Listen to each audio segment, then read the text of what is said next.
So I'm gonna go do a flashback of all the cell phones I've had in the past, starting from 2002. So in 2002, I had a Nokia 3310 that I had to share with my sister.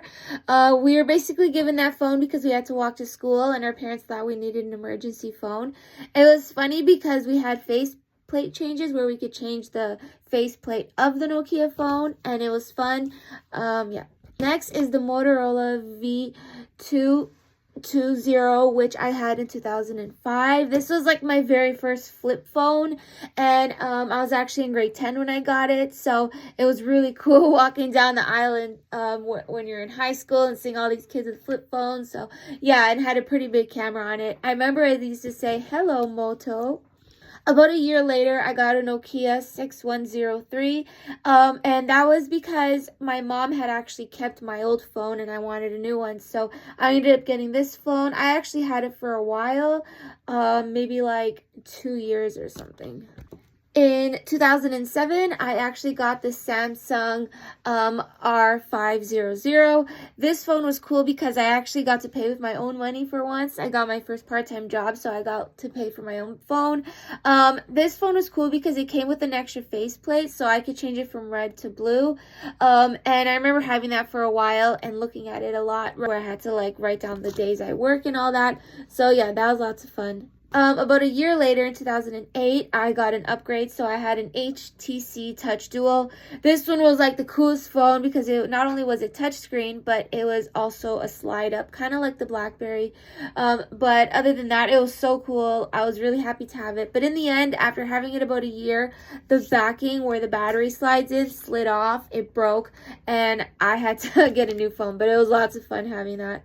So when that HTC did break, I had, in 2009, I got my very first BlackBerry 8330, which was really cool because it was my first BlackBerry, and it was like all the kids were on BBM, BlackBerry Messenger, even Twitter and Facebook. Those things were cool. So I remember in those days it was called social networking plan, where it wasn't exactly like data megabytes, so you could be on BBM as long as you want. I actually had that BlackBerry for about 2 years because then in 2011, I got an iPhone 4, a black one. My friend had gotten one and he told me that I should get one, so he went to get one for me. And it was cool because it was like the first iPhone I had. About 1 year later, my sister wanted a phone, and I said if I trade it to her, she'll buy me a tattoo. So I ended up getting a tattoo out of it. We got it unlocked and everything, and then I ended up getting an HTC MyTouch 4G, which was even cooler because than the first HTC, because it literally was a smartphone with a slide keyboard and like a pretty big phone too. So it kind of like was the first 4G phone that I had. Fortunately, I accidentally had dropped that phone. I really felt so bad losing it and breaking it because it was a really nice phone. It had great app features on the touchscreen. To replace that phone, I ended up getting a Samsung Galaxy. You know what? It was actually one of those Samsung Galaxies that came out in 2012 or 2013. So I don't exactly remember the exact model, but I remember what it looked like, and that was in 2012. So it was basically one of those typical Samsung phones that all the kids had in 2012 or 2013. I had that phone, but then later, I don't even know, since I had bought it used, I really didn't know what happened to it. I went to pick it up one day, and the whole thing was, like, dead. I'm just like, whoa, like, I don't even know if someone had picked it up and ruined it, but I ended up getting a used phone after that, which was a BlackBerry Curve. This was in 2013, but that phone, I think it was, like, the 8000 series, so that phone was definitely used. I couldn't really do much on that BlackBerry because not many people were on BBM anymore in those days, but I definitely used it for music. After that BlackBerry, it also had broken. I got a Nokia X2, and I love that phone because it was sort of like the keyboard like a BlackBerry, but they had fun games like Littlest Pet Shop, and I just liked customizing it and even holding it. I think I had posted a picture of it on Pinterest. That was one of my favorite phones. After having that phone, I decided to get another keyboard, but the slide one. So this one was the Samsung Galaxy Q in 2014. So it was lots of fun to have and travel with. I really enjoyed how the keyboard slid up and down. But of course, apps were limited in those days because it was in 2014. So I had the Samsung Galaxy Q, but then I had the Nokia Lumia 520. This phone was cool because it was a Windows phone, and I remember Instagram and everything being really different on the screen. So it was actually pretty cool to play with, and I like how it came in different colors. I had the blue one.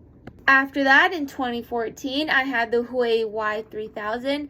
That one was a typical like brick phone where you pick up, put down, like you use very often. I literally used that phone for many years, like over 5 years that I had lying around in my house.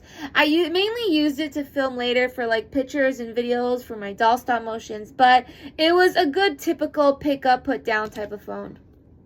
After that phone, I ended up getting, in 2015, an Alcatel One Touch Idol. This phone was like a bit more slim and I don't know, like you can hold more apps and everything on it, so I did have fun using that. In 2016, I went back to BlackBerry and I got a BlackBerry Passport used. The cool thing about BlackBerry Passport is that BlackBerry World has different apps, of course. So their Instagram, this was in 2016, was kind of hard to get, but I still managed to have that app. It had a great camera, that's for sure. I also remember people used to go on Google and like different feeds on Facebook and type their pin, their BBM pin, and a whole bunch of people would like add to that feed, and then you can go ahead and have the biggest BBM list.